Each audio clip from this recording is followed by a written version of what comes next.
Bismillahirrahmanirrahim. Assalamualaikum warahmatullahi wabarakatuh. Selamat datang kembali di YouTube channel Ibu Erna. Bagaimana kabarnya hari ini? Ibu harap semuanya dalam keadaan sehat dan semangat ya. Hari ini kita akan membahas tentang materi perintah agama untuk sujud syukur, sujud sahwi, dan sujud tilawah, di mana materi ini merupakan salah satu subbab di bab mengagungkan Allah Subhanahu wa Ta'ala dengan tunduk pada perintahnya. Materi ini untuk siswa SMP MTS kelas 7. Baiklah, sebelum memulai pembelajaran, marilah kita berdoa bersama terlebih dahulu. Bismillahirrahmanirrahim. Raditu billahi robba wa bil islami dina wa bi muhammadin nabiyya wa rasula. Rabbi zidni ilma wa razuqni fahma walhamdulillahi rabbil alamin.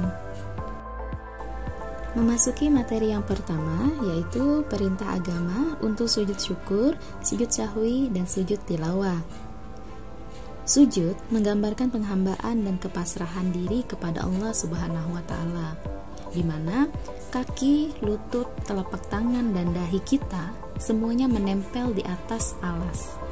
Hal ini menunjukkan kepatuhan, ketundukan, dan kepasrahan kita kepada Allah Subhanahu wa Ta'ala.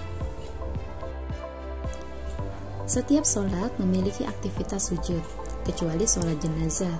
Pada setiap sholat fardu, kita melakukan sujud sebanyak 34 kali setiap hari. Ditambah lagi, jika kita banyak melakukan sholat sunnah, semakin banyak jumlah sujud yang kita lakukan.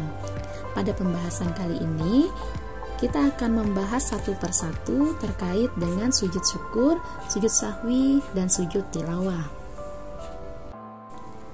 Baiklah, anak-anakku yang insya Allah senantiasa dirahmati oleh Allah, memasuki pembahasan yang pertama, yaitu terkait dengan sujud syukur. Pernahkah kalian melihat orang-orang yang sedang melakukan sujud ketika mereka berhasil menjuarai sebuah pertandingan? Nah, sujud yang mereka lakukan termasuk dalam kategori sujud syukur.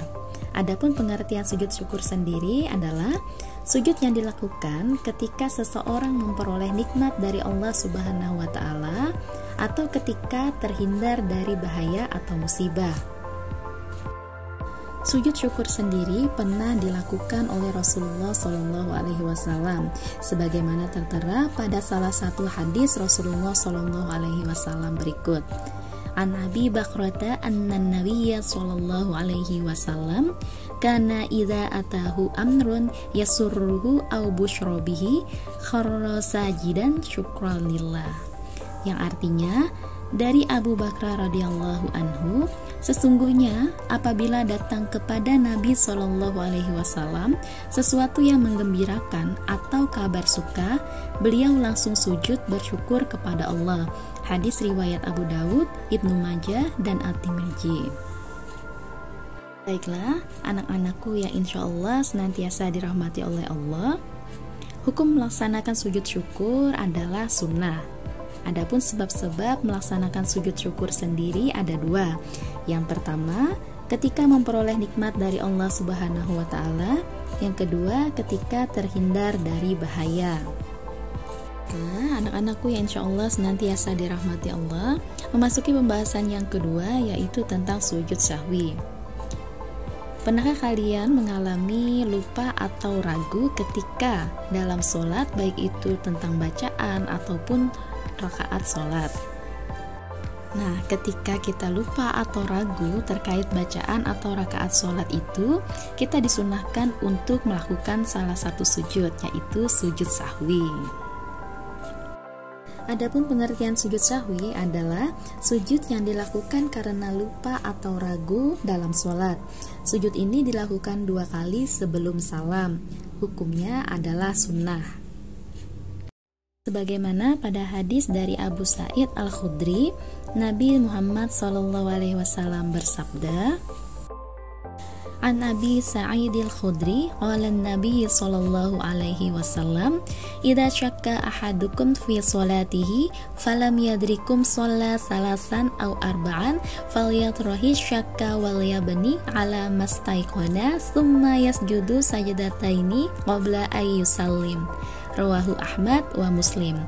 Yang artinya, dari Abu Sa'id al-Khudri, Nabi Shallallahu alaihi wasallam bersabda, apabila salah seorang di antara kamu ragu dalam sholat, apakah ia telah mengerjakan 3 atau 4 rakaat, maka hendaklah ia menghilangkan keraguannya dan sholatnya diteruskan menurut apa yang dia yakini. Kemudian hendaklah ia sujud 2 kali sebelum salam. Hadis riwayat Ahmad dan Muslim. Sujud sahwi dilakukan karena beberapa alasan. Di antaranya adalah yang pertama, lupa tidak melakukan salah satu rukun sholat seperti ruku atau sujud. Yang kedua, ragu atau lupa jumlah rakaat sholat.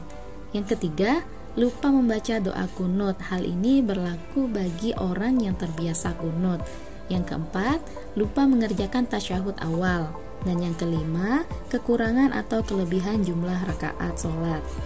Hal yang perlu digarisbawahi di sini adalah seseorang harus segera berdiri dan melengkapi rakaat sholatnya apabila ada yang mengingatkan bahwa rakaat sholatnya kurang. Selanjutnya, ia melakukan sujud sahwi. Baiklah, anak-anakku yang insya Allah senantiasa dirahmati Allah, memasuki pembahasan yang ketiga yaitu sujud tilawah. Sujud tilawah adalah sujud yang dilakukan ketika membaca atau mendengar ayat-ayat sejadah dalam Al-Quran, baik ketika sholat maupun di luar sholat. Hukum melaksanakan sujud tilawah adalah sunnah, sebagaimana hadis Ibnu Umar yang diriwayatkan oleh Al-Bukhari dan Muslim berikut ini. Kana yaqra'ul Qur'ana fayaqra'u suratan fiha sajdah fayasjudu wa nasjudu ma'ahu hatta ma yajidu ba'duna mawdi'al limakani jabhati. Rawahul Bukhari wa Muslim. Yang artinya, Nabi SAW pernah membaca Al-Quran yang di dalamnya terdapat ayat sajadah.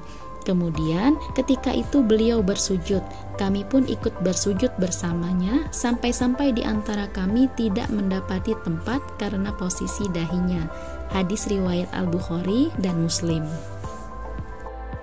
Adapun ayat-ayat sejadah yang ada di dalam Al-Quran berjumlah 15, yaitu yang pertama Quran Surah Al-A'raf surah ke-7 ayat 206, yang kedua Quran Surah Ar-Ra'd surah ke-13 ayat 15, yang ketiga Quran Surah An-Nahl surah ke-16 ayat 49, yang keempat Quran Surah Al-Isra surah ke-17 ayat 109, yang kelima Quran Surah Al-Hajj surah ke-22 ayat 18, yang keenam Quran Surah Maryam surah ke-19 ayat 58, yang ketujuh, Quran Surah Al-Hajj Surah ke-22 ayat 77.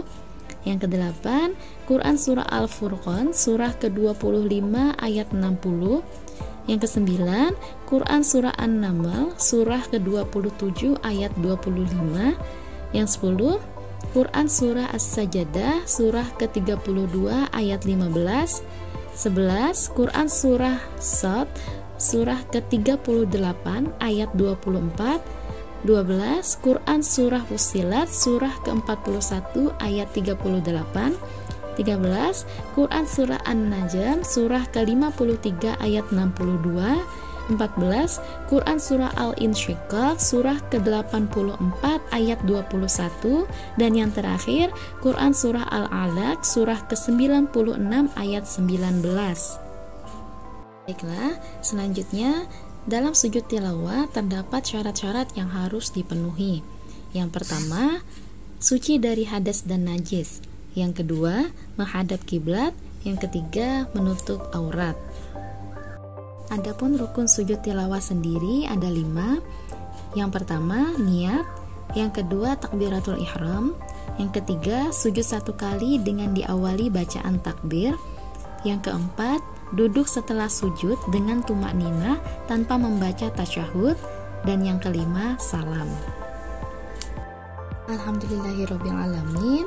Anak-anakku yang insya Allah senantiasa dirahmati Allah, kita sudah selesai pada kegiatan pembelajaran terkait pengertian dan dalil sujud syukur, sujud sahwi, dan sujud tilawah kali ini.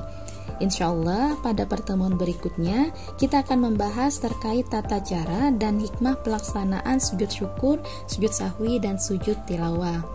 Mari kita tutup pembelajaran kali ini dengan bersama-sama membaca doa kafaratul majelis. Subhanakallahumma wa bihamdika asyhadu an la ilaha illa anta astaghfiruka wa atubu ilaih. Terima kasih. Akhirul kalam. Wassalamualaikum warahmatullahi wabarakatuh.